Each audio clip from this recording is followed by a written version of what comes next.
আসসালামু আলাইকুম এভরিওয়ান, শুভেচ্ছা। আপনারা সকলেই ভালো আছেন। তো এই সকল ধরনের ভিডিওগুলো এডিটিং করার জন্য আমাদের একটি ভিডিও ক্লিপ এবং একটি ব্যাকগ্রাউন্ড মিউজিক প্রয়োজন হবে, যেগুলো লিঙ্ক ভিডিও ডেসক্রিপশনে দেওয়া থাকবে। এখান থেকে ডাউনলোড করে নেবেন। নেওয়ার পর ফোন থেকে ক্যাপকাট অ্যাপ্লিকেশনটিকে ওপেন করব এবং এখান থেকে আমরা নিউ প্রজেক্ট অপশনে ক্লিক করব। এরপর এখান থেকে ভিডিওস অপশন থেকে আমরা প্রথমে একটি লিরিক্স ভিডিও অ্যাড করব। চলে যাব এন্ডিংয়ের দিকে। এখানে ফটো সেট করার জন্য প্লাস আইকন, এরপর ফটোস অপশনে এখানে প্রথমে একটি গার্লসের পিকচার সিলেক্ট করবেন। ওকে, এখান থেকে আমরা একটি গার্লসের পিকচার সিলেক্ট করব। এরপর একটি বয়েজের পিকচার সিলেক্ট করব। ওকে, এবং আবার একটি গার্লসের পিকচার সিলেক্ট করব। ওকে, সিলেক্ট করার পর অ্যাড অপশনে ক্লিক করব এবং পিকচারগুলোকে রেশিও অনুযায়ী অবশ্যই ফুল ফ্রেম করে নিব দুইটাই। ওকে, ফুল ফ্রেম করার পর আমরা চলে যাবো স্টার্টিং পয়েন্টে মিউজিক অ্যাড করার জন্য অ্যাড অডিও, তারপর এক্সট্রাক্টেডে। এরপর এখান থেকে মিউজিকটিকে সিলেক্ট করব, এটাকে অ্যাড করব। এরপর মিউজিক অনুযায়ী ডিউরেশনটা সেট করব। এখানে প্রথম পিকচারটার ডিউরেশন হবে হচ্ছে 2.0 এবং দ্বিতীয় যে পিকচারটি, এখান থেকে দ্বিতীয় পিকচারটির ডিউরেশন হবে হচ্ছে 5.6। ওকে,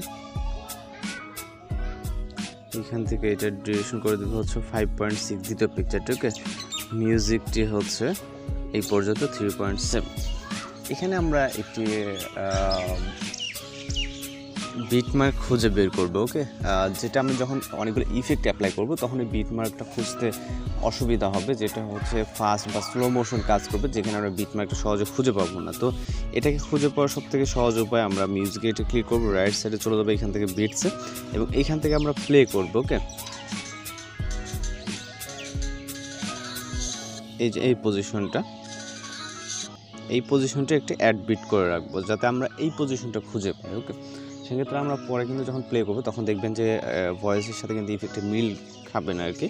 তো আমরা এখান থেকে টিক মার্ক, এই যে ইয়েলো কালারটা, এই পজিশনটা আমরা আপাতত ধরে রাখলাম। ওকে, এবার চলে আসবো আমরা ফটোসে স্টার্ট পজিশনে। এখান থেকে আমরা ইফেক্ট অপশনে ক্লিক করবো, এরপর হচ্ছে ভিডিও ইফেক্টে।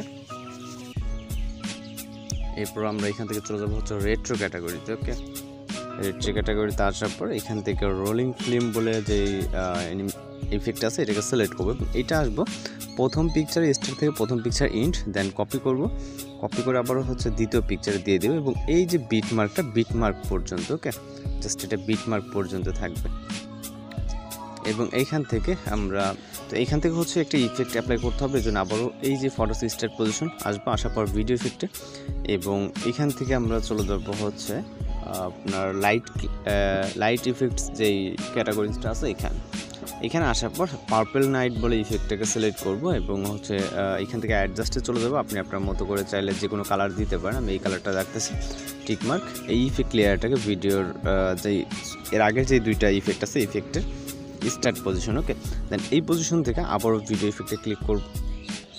এখান থেকে আরও একটি ইফেক্ট অ্যাপ্লাই করার জন্য আমরা চলে যাবো হচ্ছে নাইট ক্ল্যাপ ক্যাটাগরিতে। ওকে, এখান থেকে নাইট ক্লিপ ক্যাটাগরিতে আসবেন। এখান থেকে দেখবেন যে বিভিন্ন ধরনের আপনার ইফেক্ট আছে। ইফেক্ট থেকে হচ্ছে ক্যামেরা মুভমেন্ট ইফেক্টটাকে সিলেক্ট করবো। ওকে, সিলেক্ট করার পর ইফেক্ট লেয়ারটাকে ভিডিও স্টার্ট থেকে এই ইফেক্টটাকে অ্যাপ্লাই করার পর আমরা চলে যাবো 3 নম্বর পিকচারে এবং এখান থেকে ভিডিও ইফেক্টে ক্লিক করব। এখান থেকে ইফেক্ট না, আমরা অ্যানিমেশন অ্যাড করবো। ওকে, পিকচার ক্লিক করার পর অ্যানিমেশন এবং এখান থেকে আমরা কম্বোতে চলে যাব। এখানে প্রচুর পরিমাণে অ্যানিমেশন আছে, আমরা পপিং ক্যান্ডিটাকে সিলেক্ট করব। ওকে, সিলেক্ট করার পর টিকমার্ক। তো এখন যদি আমরা এই পজিশনটা ভিডিওটাকে প্লে করি, অনেক সময় কিন্তু এই পজিশনটা অ্যাডজাস্ট হবে না। ওকে, যেহেতু আমরা এই সিগন্যাল চলতেছে, যার কারণে মূলত এই যে ডটটা দেখছেন এই ডট অনুযায়ী কিন্তু এইগুলোর এন্ডিং এবং এইটার স্টার্ট। ওকে, যার কারণে বোঝার ক্ষেত্রে আমরা এটা দিচ্ছি। চাইলে আপনি এখানে একটা ট্রানজিশন ইফেক্ট ব্যবহার করতেই পারেন। এখানে প্রচুর পরিমাণে ট্রানজিশন ইফেক্ট পেয়ে যাবেন। এই থেকে হচ্ছে আমরা রাইট সাইডে চলে গেলে এখানে অনেকগুলো ট্রানজিশন ইফেক্ট আছে। আমরা এই ভিডিও থেকে পুল আউটটাকে সিলেক্ট করবো। ওকে, সিলেক্ট করার পর টিক মার্কে ক্লিক করবো, জাস্ট এইটাই দিলাম। আপনি আপনার মতো করে পছন্দ মতো ট্রানজিশন ইফেক্ট দিয়ে নেবেন। তো এই আমাদের ভিডিওটি কিন্তু ফুলফিল কমপ্লিট। আমরা এখন ভিডিও রেজলিউশনের হাজার থেকে ভিডিওটিকে এক্সপোর্ট করবো। আমরা যদি এই পজিশনে ভিডিওটিকে প্লে করি তাহলে আমরা ফুলফিলভাবে ভিডিওটি বুঝতে পারবো না। ওকে, তো এই ছিল এডিটিং টিউটোরিয়াল। দেখা হচ্ছে নতুন কোনো ভিডিওর সঙ্গে। ভালো থাকবেন, সুস্থ থাকবেন।